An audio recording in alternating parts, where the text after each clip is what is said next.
Bienvenue à toutes et à tous. Vous écoutez Fantastic Rolls, le seul actual play qui aime tout le monde, même les feignantes et les feignants qui n'écoutent que les résumés des épisodes précédents.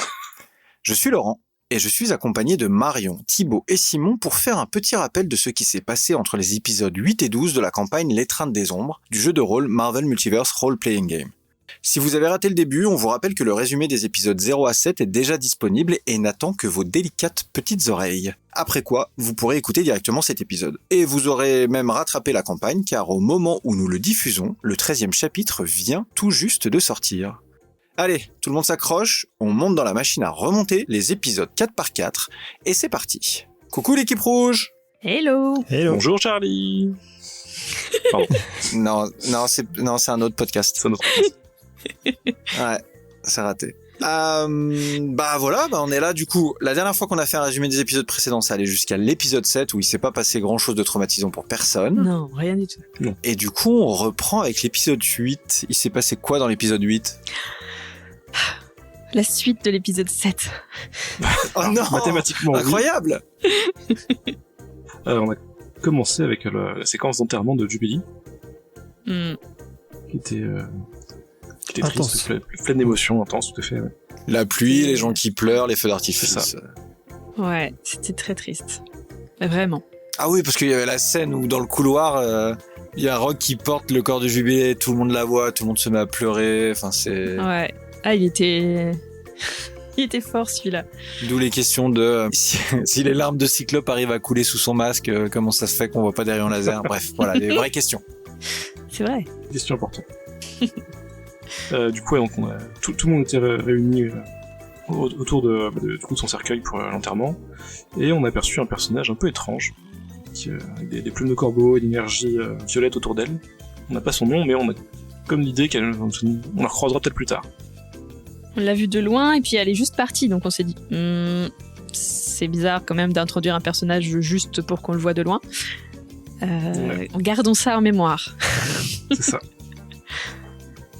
Ouais. Et donc, elle était en train de discuter avec Boom Boom. Vous vous approchez de Boom Boom. Du coup, ce personnage incroyable disparaît dans un nuage de plumes. Et Boom Boom est pas mal colère parce qu'elle était quand même très très proche de Jubilé et elle vous en tient responsable. Ouais. Pour responsable. Elle vous en tient pour... Non. Et elle pense que c'est vous les méchants qui l'avez tué. Alors, en fait, c'est Cyclope, Alors que pas du tout. Alors que pas du tout, c'est vrai. On n'a rien su faire. Totalement injuste. À part l'inviter dans un truc où on lui a dit non, t'inquiète, Ouais. ça va être tranquille. Ouais, bon. C'était un stage d'observation et ça s'est mal passé. Là, petite erreur de jugement. Bon, voilà, l'erreur est humaine. Un stage d'observation où on en a trop vu. Quelle horreur. Donc voilà, on se retrouve là et l'enterrement se finit, on sait que Boom Boom est pas contente et là il y a Beast qui vous dit on a un petit problème, j'ai perdu mon copain. Ouais. C'est ça. Forge Ah, est introuvable, il ne répond pas aux messages. Mais vu qu'on avait, on a voulu se racheter, on s'est dit là c'est le moment de rendre service pour de vrai. Ouais, et puis surtout, fallait qu'on se barre de là parce que l'ambiance était vraiment trop C'est pourrie. ça, je veux dire, ils sont rachetés, ça se faire oublier quelques instants. Quelques jours. Chacun sa version. On voulait rendre C'est service. là où les joueurs c'est là où les joueurs et les joueuses m'ont dit mais c'est qui Forge en fait? Bah oui. Ou Forge, c'est ce mutant qui est capable de construire des trucs. Il sait pas trop comment il le fait, mais il arrive à construire des trucs. Et il est très très fort à ça. Et il est assez essentiel à l'Institut parce que c'est lui qui bricole Cerebro, c'est lui qui bricole le Blackbird, c'est lui qui fait les combis, c'est lui qui fait un peu tout, quoi. Et je crois qu'à cette époque-là, on était encore en passe d'essayer de réparer Cerebro. Et du coup, on avait besoin de lui. Beast essayait de le joindre, impossible de le trouver. Et il vous dit, je sais qu'il est parti en vacances, mais j'ai plus de nouvelles. Ouais, puis surtout, on avait aussi un intérêt à le trouver, c'est-à-dire que on avait en tête notre mission de fermer les Nexus, et on savait que certains étaient potentiellement inatteignables, à Oui. part avec des bricolages de Forge. Donc sans lui, on voyait pas trop, et donc on avait besoin de lui, quoi. Et c'est ainsi qu'on prit le Blackbird pour Oui. partir dans le Montana, chercher Forge dans un petit village à Leimdir. Et c'était une très belle aventure. Ah, un voilà, village c'était charmant. Pittoresque. Charmant. Pittoresque. Tout à fait, tout à Que fait. des gens Où intéressants. Gambit s'est fait beaucoup d'amis avec des espèces de préjugés. Et c'était un épisode d'enquête. Et c'était chouette, on s'est bien amusé. Moi, j'avais prévu que ça dure un épisode, et ça a duré 2 épisodes. Et en fait, c'était encore mieux que prévu. Voilà. Ça a duré 2 épisodes parce qu'on était quand même pas très rapide à résoudre cette Non. enquête, il faut le dire. Plus Club des 5 que Colombo, quoi. Ouais. C'est ça. Carrément. Bien notre temps pour Ouais. déposer nos empreintes partout. On s'est Oui. bien amusé quand même. Bah disons quand le shérif te dit bon j'ai pas le droit mais je vous file les clés mais faites pas n'importe quoi et que vous déboulez dans la baraque en mettant des mains partout, en déplaçant des bouquins et puis en retournant des lits, oui je suis sûr que ça s'est très bien passé ouais. Nous aussi, on était en stage d'observation, je crois. C'est ça. Donc en fait ils sont arrivés et ils se sont rendus compte que tout de suite Forge était emprisonné. En fait il était en garde à vue, il était accusé d'un double homicide, pas cool. Et lui, il dit qu'il a rien fait, il sait pas ce que c'est, il comprend pas, mais on a retrouvé sur les scènes de crime des espèces de lames qui semblaient être bricolées par faites de briques et de broc, mais qui pourraient potentiellement être faits par quelqu'un comme Forge. Mm. Et tout ce qu'on sait, c'est que le lendemain matin, à 8h du matin, la juge arrive, et que si elle arrive et qu'il n'est pas innocenté d'ici là, et ben c'est go Supermax, la prison pour les super-héros, et ça va pas être rigolo. C'est ça, donc on avait un impératif de temps pour sortir de là. Donc on a C'est fait, on a fait donc on a une liste de suspects potentiels, on a fait le tour un petit peu de toute la ville. On a commencé, on a fait quoi? On a fait la légiste, on a fait la fille de la victime aussi. Ouais, la garagiste. Ouais, Après, on allait visiter À les qui on maisons. a emprunté une voiture. Ouais, ah ouais. une belle voiture. Belle voiture. Qui Quelle voiture. ronflait bien. Meilleur jour de sa vie, je pense. Ouais, vous êtes allé visiter les maisons Les aussi. maisons, ouais. Il y avait un fonds d'exploitation de terrain en fait, parce qu'il y avait une mine qui était en train d'ouvrir. Il y avait un promoteur immobilier qui était là, qui était en train de creuser une mine pour de la sortie d'or et tout. Donc lui aussi faisait partie un peu des suspects ou des gens à voir en tout cas. Et comme on avait vu tous les épisodes de Scooby-Doo, promoteur immobilier, on s'est dit forcément, Mais oui, c'est lui qui a fait le C'est coup. forcément lui. c'était sûr. Mais oui. Il avait un masque. Mais que nenni. Et à travers de ça, il y avait une ville dans laquelle il y a ces petits soucis, une ville qui est partagée entre la pauvreté et l'oubli parce que c'est un petit village perdu au fond du Montana et cette opportunité financière de mine qui pourrait changer un peu tout quoi. Et du coup même à l'intérieur de la ville du village, les gens étaient partagés quoi. Donc C'est ça. voilà. Mais on a fini par y arriver. Oui, grâce à Marc. Grâce à Marc. Et la boîte. Marc C'est qui vrai. est l'alcoolique du village. Eh oui. Et Marc, il aime beaucoup Forge. Forge la Et moustache. Marc, Forge la moustache, tout à fait. Moi, je l'aime bien, Forge la moustache.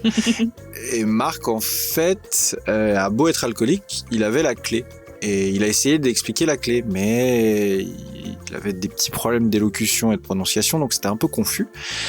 Et puis, il y a aussi la brouette. Ouais. Oh là là, quelle brouette.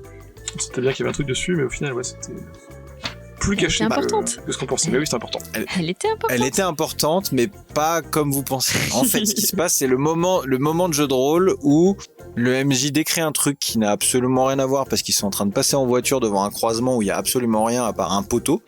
Et sous le poteau, il y a une brouette. Et on en est à un point de l'enquête où on sait tellement pas où on va qu'on s'arrête pour vérifier la brouette, Bah oui. voir s'il y a des indices dedans et la prendre en photo. Et oui. Il y avait Pour une texture qu'après, HD, c'était cool. dès qu'on rencontre le moindre PNJ, on lui demande « Avez-vous vu cette brouette ?» Voilà. Elle était louche. On a fait ça aussi. Je faisais Elle était complètement louche. Ah oui, complètement louche. je ne regrette rien. Mais il se trouve que c'est là-dedans que Marc a dormi la nuit du double meurtre et qu'il a vu passer un véhicule qu'il a pris pour des extraterrestres parce qu'il était très imbibé. Et en fait, en vous donnant ces informations-là, il vous a permis de retrouver la coupable. C'est ça, par sa voiture, l'extraterrestre qu'il a vu, en fait, c'était la plaque sur laquelle il y a marqué UFO, Mm. qui était donc la plaque de la légiste. On n'avait pas prévenu qu'il y aurait des spoilers. Hein. Mais oui. La plaque de la Oui, bip. Pardon. ça me paraît évident, vu qu'on fait des résumés des épisodes précédents, ça me paraissait, mais genre, évident. Mais ok. Trop tard. Voilà, la légiste qui s'est révélée être la fille de l'ancien chef de village, qui avait été du coup évincé pour une histoire de terre et de vol de bétail. Qui se trouve qu'en fait, c'était pas lui. Oui, c'est vrai. On Du a coup, su il cherchait à se venger. des années après. Et tout à fait. Et en fait, son père était Il se sentait trahi et dépossédé de tout ce qu'il avait construit dans ce petit village. Il a été obligé de partir dans un autre village, de reconstruire une vie, là où il a eu une fille. Et en fait, sa fille a jamais vu son père heureux. Et en fait, il est mort triste parce que il a été injustement chassé de chez lui. Et donc, elle est revenue pour récupérer les terres sur lesquelles elle a grandi. Et puis surtout, s'occuper des personnes qui, selon elle, étaient coupables. Donc, à savoir Marie, John et Forge également, il me semble.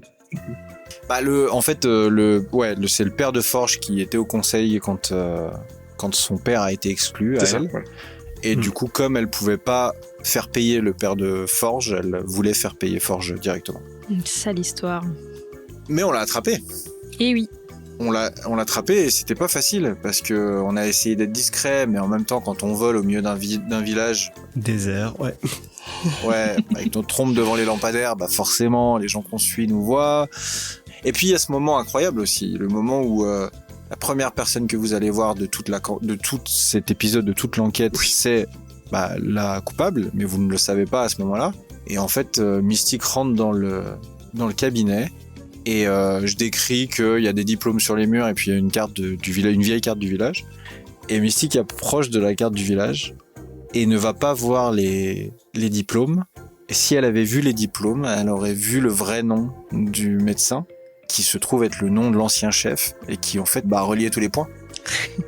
Et j'étais un peu en sueur en fait, hein. Oui, J'étais un peu en panique au moment où je me suis dit ça va s'arrêter plus vite que une session. Et ça aurait été Finalement. dommage parce qu'on n'aurait pas rencontré une super avocate. Ah oui. Ah oui, bah oui. Et oui. Quelle transition. Bah non, mais c'est un métier, hein. Ouais. Bah oui, Jennifer, parce que qui dit garde à vue dit avocat, qui Oui. dit juge dit avocat, et du coup il fallait un avocat. Donc on a trouvé un avocat Spécialisé dans les super-héros. qui se trouve avoir des affinités pour les super-héros.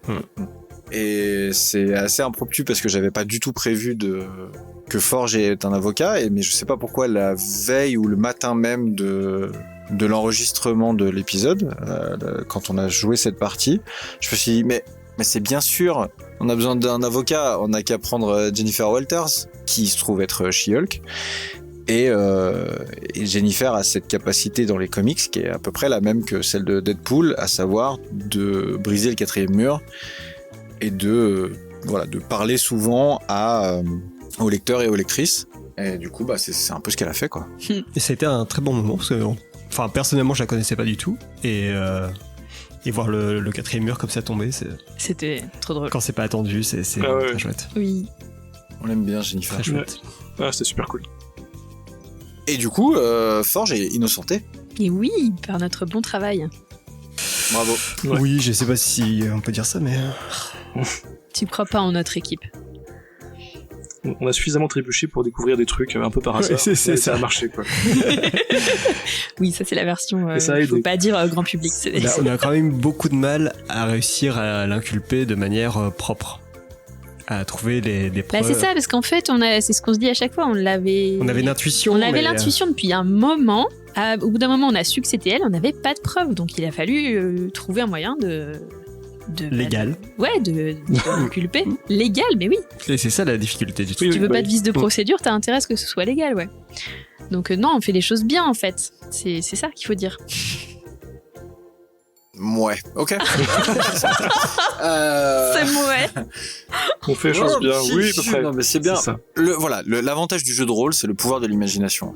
Et si c'est votre imagination, Et on en a. moi, il n'y a pas de souci. Vous avez fait les choses bien. Et ça, je trouve ça chouette.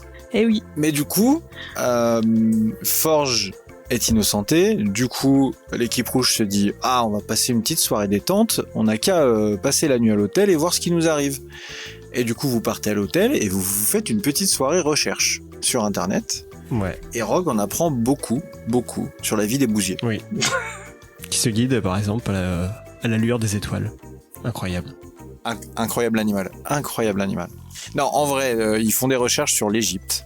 Ils font des recherches principalement sur une suite d'objets, d'artefacts qui ont été retrouvés en Égypte récemment et qui est impossible d'ouvrir ou d'analyser avec des moyens traditionnels. Donc les rayons X ça fonctionne pas, toutes les radios, les sondes ça ne fonctionne pas. Et donc, ils ont appris à la radio que ces objets-là allaient être envoyés aux États-Unis et plus précisément à Berkeley pour tester un nouvel appareil qui s'appelle le SpectraView et qui permettrait de voir ce qu'il y a à l'intérieur, en tout cas de l'analyser un peu plus précisément. Et il se trouve que très vite, mais je crois que ça c'est l'épisode 6, où on entend ça à la radio, et très vite l'équipe rouge fait le lien entre mais attendez, la radio elle nous parle d'un truc en Égypte, et puis le grand méchant qu'on chasse depuis le début là, il est lié au Caire, il y a peut-être quelque chose à faire. Les connexions se font. Des fois. Pas toujours. Sur ce coup-là, oui. On finit quand même par trouver donc, que le truc donc, était, comme tu disais, emmené au laboratoire Berkeley. Donc on prend la direction de ce truc-là. En arrivant, je crois que c'est directement en arrivant, on a un très bel exposé sur le SpectraView. Oh oui. On rencontre quelqu'un d'abord. T'as oublié un truc. On n'était pas les seuls à viser cette petite visite à Berkeley.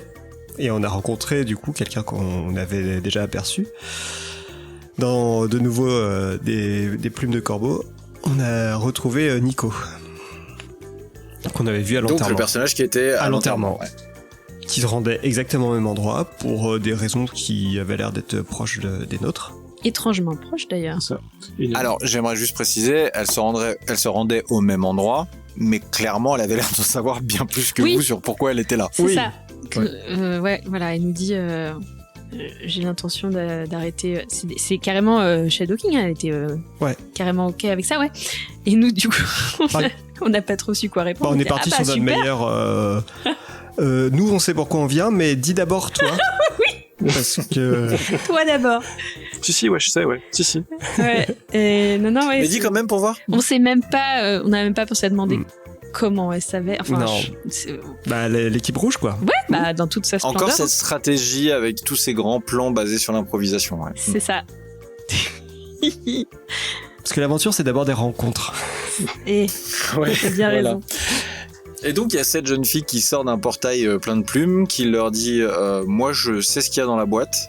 Je suis pas là pour rigoler et vous devriez pas essayer de m'en empêcher. Ouais.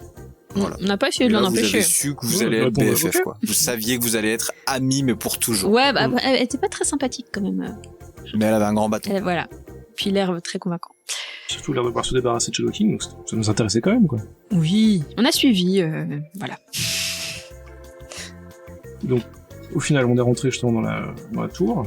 On cherchait le docteur Ben Roley. En fait, Ben Roley est l'ingénieur qui vous a accueilli. Oui. Et qui vous a dit non, mais c'est pas là. En fait, c'est pas pour vous. Et vous avez cherché à dire non, mais attends, on vient voir le truc. Et il vous dit attends, vous connaissez le SpectraView? Et vous fait une petite explication, un petit tour du super laser qu'ils vont utiliser pour voir ce qu'il y a à l'intérieur des objets. Ouais. Voilà, c'était bien. Franchement, quand on aime, on compte pas. C'était intarissable, ouais. Mais il connaissait son sujet. Ah oui. Et donc il vous explique le SpectraView, il gagne du temps, et vous êtes insistant sur non, mais en fait on aimerait bien voir les objets, et il vous dit mais c'est pas possible parce qu'ils sont pas là les objets. Les objets ils arrivent, ils sont bloqués à l'aéroport, ils arrivent dans 8 ans, jamais vous ne les verrez. Faux. Oui. On a fait un test de je ne sais plus quoi, mais j'ai réussi à déterminer qu'il mentait. Il vous mentait bien, et c'est pourquoi Gambit a décidé de lui jeter une carte pas chargée au visage. Voilà. Un 8 de trèfle. Pourquoi j'ai fait ça, moi, déjà?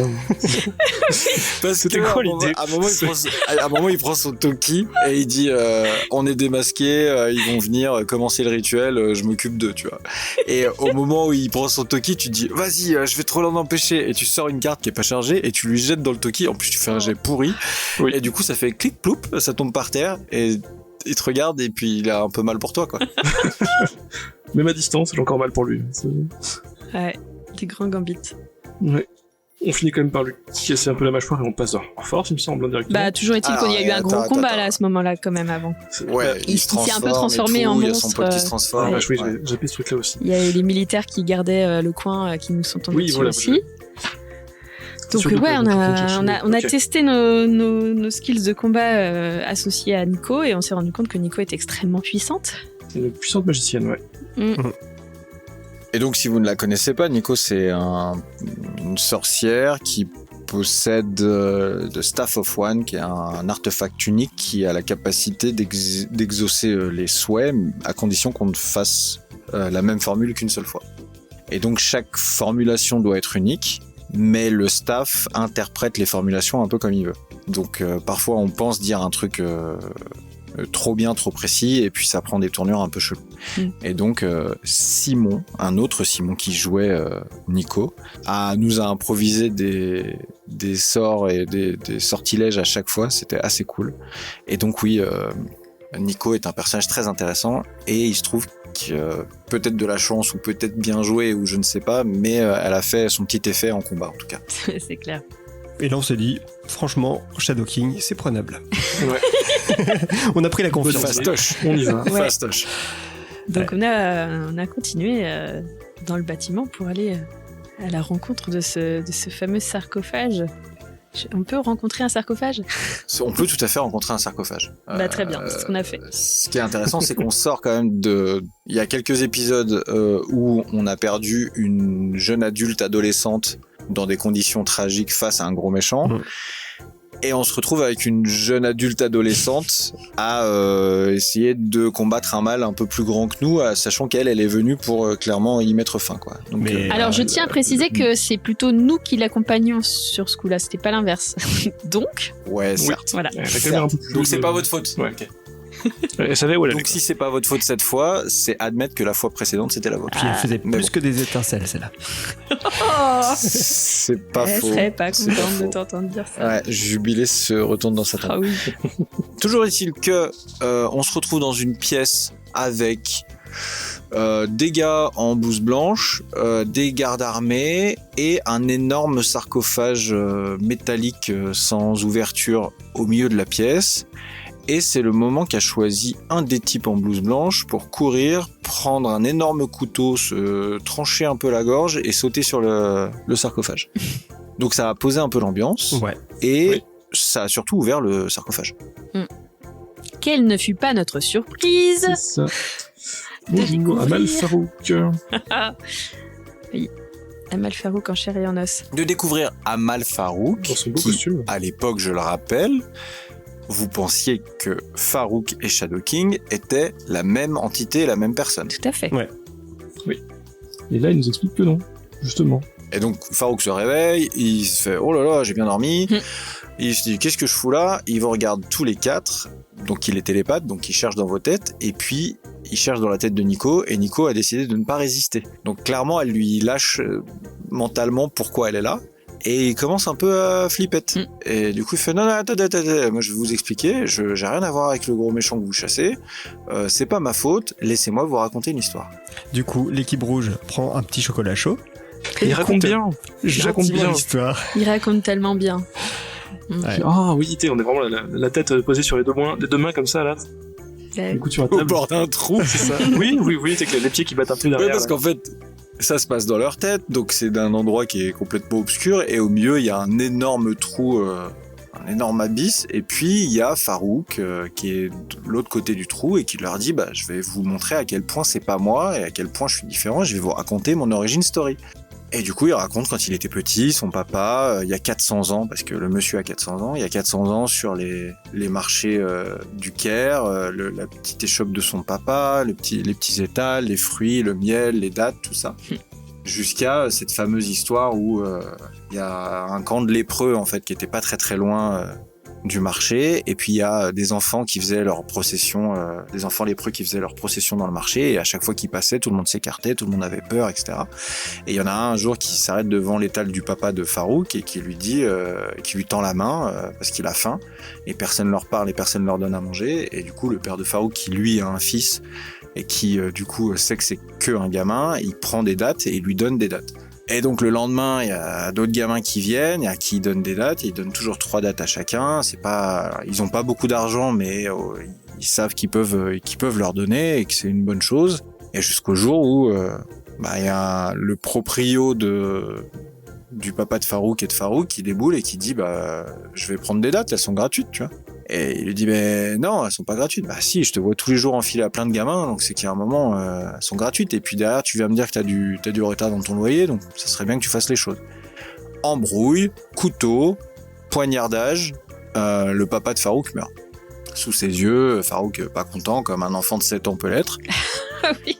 Et le monsieur qui vient de tuer son papa croque dans une date et puis s'approche de lui, touche Farouk en lui disant « Maintenant c'est toi l'homme de la maison, j'attends le loyer pour la semaine d'après ». Mais au moment où il y a ce contact qui se fait, en fait il y a cette entité qui s'appelle Shadow King qui s'insinue en Farouk parce que il a bien repéré que Farouk avait des pouvoirs. Farouk est télépathe, c'est un très très puissant télépathe, même à 7 ans il était très très fort. Et Shadow King se dit ça c'est sympa pour petit-déj, on peut faire des trucs avec ce gamin. Et donc il s'insinue en Farouk et il lui fait des promesses. Donc Farouk réalise qu'en fait c'est Shadow King qui a poussé l'autre à tuer son père, que Shadow King est derrière depuis un moment, que c'est une entité qui est vieille comme l'univers. Et du coup ils deviennent copains. Et Farouk et Shadow King vivent tranquillement pendant 400 ans jusqu'à l'histoire qu'on a vue au récap de l'épisode 1 ou 2, l'épisode 2 pardon, où on découvre qu'en fait Xavier a enfermé Shadow King sur le plan astral, blablabla. Mais là, c'est le plot twist, c'est que maintenant qu'on a déroulé toute l'histoire, qu'on a bien attendu, qu'on a bien écouté, alors que Farouk vous disait à chaque petit chapitre est-ce que vous souhaitez que je continue Oh oui, encore un chapitre. Est-ce que vous êtes sûr que vous voulez pas m'arrêter là Êtes-vous vraiment sûr Parce que je pourrais peut-être me transformer en gros méchant et il pourrait peut-être avoir pris contrôle de moi alors que je suis en train de vous raconter cette histoire. Bref, ça tourne assez mal. Sa voix a changé au fur et à mesure. Exactement. Et comment on aurait pu vouloir ne pas écouter la fin de l'histoire ? Elle était trop bien. Ouais. Oui, ça se trouve, on allait pouvoir apprendre des trucs qui étaient importants pour le défaire. Vous avez appris plein de trucs qui étaient importants. Oui, pas pour le défaire, mais c'était quand même important. Mais vous avez surtout appris que Farouk et Shadow King, en fait, c'est deux entités qui sont différentes. Oui. Mais c'est là que tout le monde se réveille, le combat commence parce que Shadow King est en train de prendre le contrôle de Farouk. Et donc tout le monde sort de sa tête et le combat commence. Ce qu'on n'a pas décrit aussi, c'est que le corps de Farouk, du coup, était entouré de cultistes. Ouais. Qui faisaient a priori le lien entre eux. Il y avait des filets d'énergie qui partaient de leur corps et qui allaient jusqu'à Farouk. Et donc, ce qu'on a compris, c'est que Shadow King passait son énergie à travers eux, en fait. Ça faisait comme des antennes pour posséder Farouk. Ça, hein. C'est ça. Car il s'avère que en fait les gars en blouse blanche étaient assez fans de Shadow King avec des posters Shadow King mon amour dans leur cahier de texte et se sont mis en rond, ont commencé à des incantations en sumérien, des vieilles formules, des vieux rituels de sang et en fait ont servi de portail entre le plan astral et le plan matériel pour que Shadow King depuis le plan astral puisse reprendre le contrôle de Farouk. Donc on se retrouve dans une scène post-histoire et post-narration de Farouk, on se retrouve dans une scène où il y a des cultistes entourés d'énergie noire qui sont en train de charger le corps de Farouk d'énergie noire, des gars armés qui pointent les gentils mutants et Nico qui est toujours aussi vénère, quoi. Et du coup on y va, on se tape. Oui. Bah oui, cette fois c'est ça qu'on aime. Bah allez, hein. Bah bien sûr, et cette fois on charge les cartes. C'est ça. Fini la rigolade. Ouais. Gros combat. Gros combat. Très très gros combat. Ouais.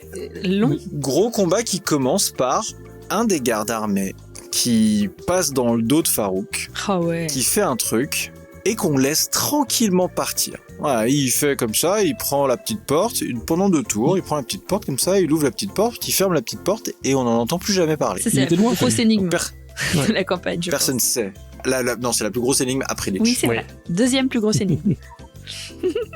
Mais donc il est parti et le combat fait rage, pim pam poum, et à un moment, en fait il y avait une alternance, je crois. Oui, il y avait une alternance entre Shadow King et Farouk. Donc quand c'était son tour de jouer, je tirais au dé pour savoir lequel des deux jouait, sachant que plus les tours passaient, plus Shadow King avait de chances de jouer. Et à un moment, c'est Shadow King qui joue, il regarde Mystique, il lui fait t'as qu'à mourir. Ouais, tout simplement. À peu près. Ça c'est mal passé pour Mystique à ce moment-là. Voilà. Moi, je crois qu'il y a une histoire de fantastique au milieu, il y a 1 milliard de points. Ouais, beaucoup, au moins. Donc Mystique s'écroule, et là on passe dans une phase du combat où on joue sur 2 tableaux. Il se passe quelque chose d'étrange, Mystique atterrit dans une sorte d'univers bizarre, dans une espèce de tunnel au début, où la gravité est un peu étrange, on sait pas trop où est le haut, où est le bas. Il y a une lumière au bout, bon, c'est très très mystérieux. Plus elle avance, plus elle se rend compte que le long des parois, il y a des visages, de plus en plus souvent le même visage d'ailleurs, et une comptine qui commence à se jouer dans sa tête, une comptine qu'elle connaissait et qu'elle avait oubliée. Voilà, on dira pas d'où elle vient ni comment, mais elle se souvenait d'une comptine. C'est ça. Pendant ce temps, le combat continue. Et de notre côté, Mystique est allongée au sol, quoi, ouais. Inconsciente. Et, c'est ça. Et du coup, arrivé à la source de lumière, Mystique rencontre une sorte de membrane très étrange qu'elle comprend qu'il va falloir la traverser. Donc ça se passe comme ça. Membrane, hein, c'est vraiment ce mot-là. Et donc elle tombe dans un univers très très blanc, donc qu'elle interprète comme étant le plan astral. Ça y ressemble quand même beaucoup. Ça y ressemble quand même beaucoup, ouais. Bon, en tout cas, ça a la même musique d'ambiance. C'est ça. Puis on s'y connaît maintenant en plus. Bah ouais, l'habitude. Bah oui. Et donc elle est pas seule sur ce plan astral, elle arrive face à ni plus ni moins que le Big Bad, Shadow King en personne. Tout à fait. C'est pas très joyeux ce moment-là. Est-ce qu'on pourra noter quand même que c'est la façon la plus facile depuis le début de la campagne par laquelle vous êtes entré sur le plan astral? Ben c'est vrai. Voilà, c'est juste.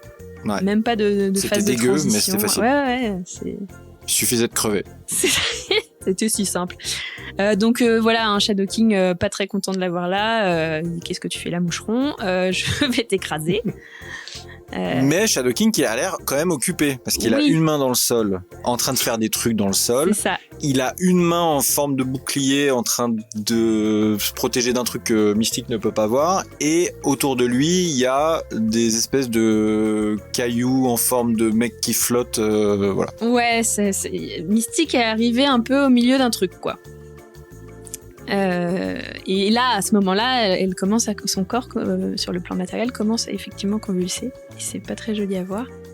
Et de l'autre côté, c'est baston, hein. Oui, tout à fait. Bah, le combat continue. Hein. Ah, pardon. Le combat continue, mais Nico m'a fait la pire crasse du monde en faisant une espèce de brouillard au milieu de la scène où en final ça coupait tout, et quand c'était l'alternance de Farouk qui était quand même là pour vous aider quand c'était à lui de jouer, il pouvait pas vous aider parce qu'il ne voyait rien et que personne ne voyait rien. Merci Nico. Voilà, fin de la petite parenthèse. Ça valait le coup d'être noté. Et donc à un moment, quand Mystique est persuadée qu'elle va mourir, elle ferme les yeux très fort.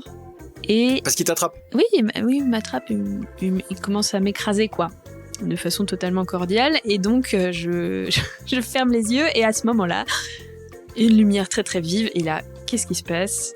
Plein de monde qui déboule, dont un énorme oiseau de feu.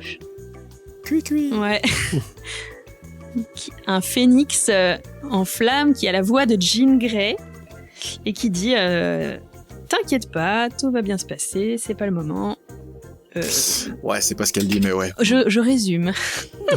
Ouais, c'est un peu loin aussi. C'est l'essence. Sortez-vous les doigts, on va pas y arriver, quoi. Elle dit ça à la fin. Ce qu'elle dit. Sur le coup, c'était plus la rassurance. Et donc, voilà, effectivement, on voit plein de formes astrales de télépathes qui sont probablement dans le coma depuis le début, qui sont en mode... grosse bataille rangée contre Shadow King. Et donc, c'est là qu'on découvre effectivement qu'il se passe des choses sur le plan astral qu'on n'aurait pas soupçonné. Et donc, c'est là où Jean Grey informe Mystique qu'elle ferait bien de se débrouiller à détruire les ancres, qui sont ce qui relie Shadow King au plan matériel. Donc, ce que Mystique comprend tout de suite, mais c'est vraiment évidemment. Instantanément. Instantanément. C'est parce qu'elle est très très attentive comme personne. Ouais. Donc voilà. ce qu'elle s'attelle à faire après. Est-ce qu'on a le droit de dire que c'est pas vrai? Oui, ou on tu coupera peux dire que c'est pas morceau vrai. au montage. Ok, donc c'est pas vrai. En fait, c'est pas vrai. Marion l'avait pas compris du tout. Non. Mais il y a un moment, elle me dit bon, bah, ce que je vais faire, c'est que, alors que Jean vient lui dire, tu vois les trucs là, faut les casser. Et Marion me dit bon, bah, moi, je vais attaquer le gros monstre, là, celui où il y a 200 télépathes bien plus puissants que moi qui galèrent à se friter contre lui. Alors, je vais le défoncer. parce que raconter comme ça, on dirait que c'est de la bravoure. Mais ce que je tiens à dire et à annoncer devant tout le monde, c'est que on jouait depuis genre 2 heures. J'ai eu une baisse d'attention. J'ai absolument pas entendu la phrase où Jean dit qu'il faut que j'attaque les encres. Et du coup, je savais juste pas quoi faire. Voilà.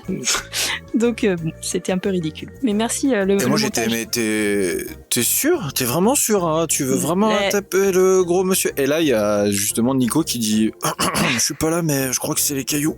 Voilà. Ouais. Bah, ma plus grande honte depuis le début de cette campagne. Et que personne n'a entendu, car grâce à la puissance du montage, on arrive à sauver un peu les trucs. Sauver mon honneur.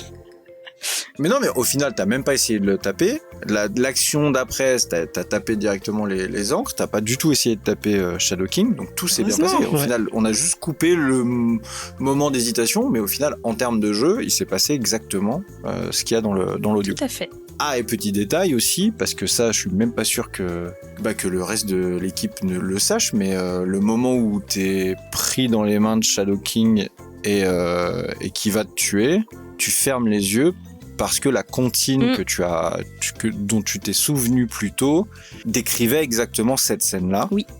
Qui allait arriver et qu'il y a un moment où il fallait que tu fermes les yeux, sinon tu prenais cher. Et c'est ce qui t'a protégé des flammes de cet oiseau de feu dans le ciel qui avait la voix de Jean Grey. Tout à fait. C'était cool. Ouais, c'était très cool. On a rigolé. C'était une super scène, ouais. Et donc les encres sont détruites et Mystique revient avec genre un PV. Genre, oh, bah j'ai bien dormi, je suis en pleine forme. Et un petit truc en plus quand même. Un niveau en plus, voilà. Parce que depuis le début de la campagne, Mystique joue une fiche de niveau 3 alors que Rogue et Gambit sont niveau 4 et que c'était pas cool. Et je me suis dit, bah, allez, si jamais elle meurt et qu'elle arrive à s'en sortir, on lui file un niveau 4 et puis comme ça, ça va être cool. Donc maintenant, elle a plein de nouveaux pouvoirs depuis l'épisode 12. Et donc on se retrouve dans le combat se termine assez rapidement et on se retrouve avec un Farouk qui vous dit non mais moi c'est pas moi. Depuis le début c'est pas moi. Je ne suis pas votre ennemi, c'est ça? Oh. Étrange, j'ai déjà entendu ça quelque part. Mais c'est un peu ce qu'il vous dit. Il vous dit c'est pas moi, j'ai pas... Voilà. Mais vu qu'il a pas pu trop nous aider dans le combat, nous on s'en rend pas forcément compte. C'est ça. Ça je dépend. pense que c'est exactement pour ça qu'on a hésité hésité sur la suite. Non, c'est justement vu qu'on n'a pas pu voir qui nous aidait, vraiment, comme tu dis. Ouais. Ça nous a empêché de bien comprendre ce qui se passait. Après, il nous a quand même aidé à s'enfuir un loup. Et c'est tout. Et en nous disant détruisez les encres, laissez Mystique là où elle est. Mais ça c'était clair qu'il fallait détruire les encres. Ouais, mais je me trouve un petit peu de mauvaise foi sur ce coup-là. Bon, il se trouve que Mystique était la seule à croire à ce que Farouk disait. Entre traîtres. Ce qui a... Merci. Oh là Ce qui a, voilà, on arrive au prochain point de façon totalement naturelle, ce qui a créé quelques légères tensions dans l'équipe. Au moment où Nico dit bon, bah, on a qu'à le buter. Gambit, Mystique et Rogue se dit bon, quand même, c'est un peu dur. Franchement, si on commence à le buter, on n'est pas mieux que lui et tout. Et Nico a dit ouais, non mais faites ce que vous voulez. Et pouf, elle lance un sort pendant qu'ils sont en train de discuter entre eux. C'est ça. Et son sort fait que Farouk est endormi. Donc il est allongé au sol, il ronfle tout ce qu'il peut. Et là, Nico regarde Rogue et lui dit si tu lui mets une énorme patate, tu le tues et on est débarrassé. Et là, je me suis dit j'ai pas envie d'être cette personne. Sur l'idée, au fond de moi, je suis d'accord. Mais j'ai pas envie d'être cette personne. Parce qu'en fait, juste avant, Farouk a aussi lâché une petite bombe. Du genre... Parce qu'il y a un moment, je crois que vous lui proposez de rester avec lui, ou un truc comme ça, et il vous dit non, mais faut pas qu'on reste ensemble, parce que Rogue, elle est teintée, moi je suis teinté, si on est ensemble, il nous retrouvera, et il nous retrouvera toujours. Mais maintenant, moi je sais comment il marche, j'ai vécu 400 ans avec lui, je peux me protéger et tout machin, mais c'est un peu dangereux. Et donc là, pendant que tout le monde papote, c'est le moment que Nico choisit pour l'endormir avec un super sortilège. Et donc, vas-y Rogue, mets-lui une patate. Que je mets pas. Ouais. Par l'acheter. Par l'acheter, oui. C'est vrai Oui, je dirais pas par l'acheter. Du coup, Nico se dit, bon, bah, personne n'y va, moi j'y vais. Elle va pour la Parce que ça réfléchit fort. En fait, oui. ça réfléchit fort. Ouais. Ah bah, tout le monde était en Vraiment. panique. Hein. Et Nico se dirige vers lui pour l'achever, hein, clairement. Et ce qui fait que... On sait pas. Bah, alors, ça avait l'air d'être le plan. Bah, elle lève son bâton. Voilà. Mystique, pas d'accord avec ça, va pour l'en empêcher. Et là... Rogue, un peu d'accord avec ça. En se disant, c'est pas moi qui va faire le sale boulot. J'ai enterré... J'étais à l'enterrement de mon ami la veille. Bon. Et donc, tu m'as retenu par le bras. Je t'ai attrapé le bras pour t'empêcher d'y aller, ouais. Je t'en veux encore. Et Gambit a baissé les yeux en faisant non, mais moi j'ai rien vu. Ouais, c'est clairement, j'étais pas là. C'est pas j'ai rien vu, c'est j'ose pas prendre parti là-dedans, c'est les deux avis visuels là-dessus, quoi. Ça, faut s'en débarrasser, mais en même temps, c'est compliqué. Et donc, sans savoir une règle. Frappe son bâton sur le ventre de Farouk, avalanche de plumes, disparition, et on sait pas ce qui s'est passé. Donc il est peut-être pas mort, il est peut-être dans la nature, c'est peut-être encore pire que le reste. Tout à fait. Mais voilà. De toute façon, c'était peut-être une alliée de Farouk, de Shadow King. Et ben voilà, c'est toute la question. On ne sait pas. Ouais. Je tiens quand même à préciser que, en tant que maître de jeu sur cette partie, je ne savais pas que Nico allait faire ça. Voilà, j'avais pas prévu la sortie. Pour moi, j'étais persuadé que on allait trouver un moyen de neutraliser Farouk ou de le tuer ou je sais pas quoi au vu et su de tous. Mais je n'avais pas prévu qu'elle disparaîtrait avec lui. C'est là où on peut dire et ça, quelles sont vos théories, dites-nous en commentaire. Non. Ah oui, carrément. Non mais carrément. Moi, Je comme suis ça. trop curieux de savoir. Eh oui, nous aussi on veut bien savoir vos théories. Mais On c'est en a comme ça 1000. qu'ils font les vrais. Donc ouais, si vous avez des théories, on a d'ailleurs sur Discord, on a un channel théorie crafting et spoiler. Donc vous pouvez vous lâcher parce que les trois autres là n'y ont pas accès, ils ont pas le droit d'y aller. Je suis le seul à y avoir accès. Et on Donc, est tellement faites-vous réglo. plaisir. C'est ça, la tentation est très très Ils grande, sont mais on est vraiment absolument réglo, réglo ouais. là-dessus. C'est terrible. Et surtout que ça transpire. Ouais, ça transpire. Moi C'est de la j'ai frustration. horreur de cette situation, vraiment bref. Alors qu'on pourrait envoyer Mystique avec une moustache. Et Mais pourquoi j'y ai pas pensé plus tôt? Oui, salut, c'est pas Marion. Non, c'est le Seth, oui, c'est moi. Je pensais à un plan. Si vous avez des théories sur où est passé Farouk et son état actuel ou ce qui se passe avec lui, s'il est mort, s'il est pas mort, et s'il est pas mort, qu'est-ce qu'il fait? Est-ce qu'il boit des cocktails? Quel genre de cocktail? N'hésitez pas en commentaire, ça nous intéresse. Oui. Ou de venir en parler sur Discord. Carrément. Mais pas dans la section théorie crafting et spoiler, juste là, truc plus visible pour nous. Ou pas, qu'on en profite aussi. je leur passerai le message. Ah là là Je leur passerai le message. Juste un peu, allez. Et je crois que c'est tout, non? C'est là-dessus qu'on s'est fini. bah, C'est tout là à où fait. on en est actuellement. C'est C'est sûr. la fin de l'épisode 12. oui. Vivement le 13. Évidemment, vivement le 13, parce qu'en plus, il se passe des trucs, mais fous. Et puis, ça va être dingo. En plus, on voyage, et puis il y a des trucs, il y a des poubelles. Enfin, c'est incroyable. Et ben voilà, du coup, je crois qu'on a tout dit ce qu'il fallait dire ou ce qu'il fallait savoir pour que tout le monde soit à jour de la campagne L'étreinte des ombres. Du coup, je crois moi, personnellement, il ne me reste plus qu'à vous rappeler que si ce récap et si cette aventure vous plaît, notre formidable communauté Discord n'attend que vous. Et puis pour les plus fortunés, sachez que Fantastic Rolls a une page Patreon et Libérapay où vous pourrez soutenir financièrement cette chaîne. Pour votre présence et votre argent, on vous remercie chaudement. Mais surtout pour votre présence. Et puis, voilà, je crois qu'il est temps de dire au revoir à Simon, Marion et Thibaut. Au revoir. Au revoir. Salut, à bientôt. Et on vous dit à très bientôt pour un prochain épisode de Fantastic Rolls. Rolls. C'est moi qui dis. Non, pardon. Chaque fois, j'ai envie de le dire. Tu seras coupé au montage.